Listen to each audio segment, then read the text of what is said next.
আপনাকে কি ফাঁসানো হয়েছে দাদা? দাদা আপনাকে কি ফাঁসানো হয়েছে?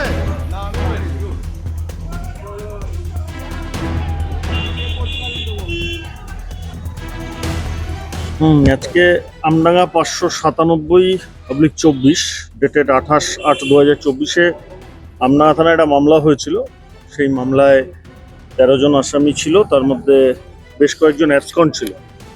তাদের মধ্যে একজন নাম one of them Anisur Rahman, তিনি গতকাল অ্যারেস্ট হয়েছে, আজকে কোর্টে প্রোডাকশন হয়েছে এবং তার আমরা 7 দিনের প্রেয়ার করেছিলাম, পিসি প্রেয়ার প্রসিকিউশন থেকে।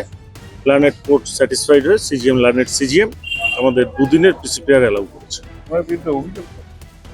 ওনার বিরুদ্ধে অভিযোগ হচ্ছে ওখানে ছিল হচ্ছে 329-2, 115-2, 117-2, 327-2, 118-2, 109, 351-2 বিএনএস এবং 25-27 আর্মস অ্যাক্ট। ওনার নেতৃত্বেই এটা এরকম সংগঠিত হয়েছিল এবং তারপরে মামলায় হয় উনি হাইকোর্ট যান, সুপ্রিম কোর্ট যান, সেখানে ওনার বেল রিজেক্ট হয় এবং এখনো কিছু আসামি কাস্টডিতে রয়েছে। কালকে অ্যারেস্ট করে পাঠানো হলো কোর্টে? গতকাল অ্যারেস্ট হয়েছে, আজকে পাঠানো হয়েছে।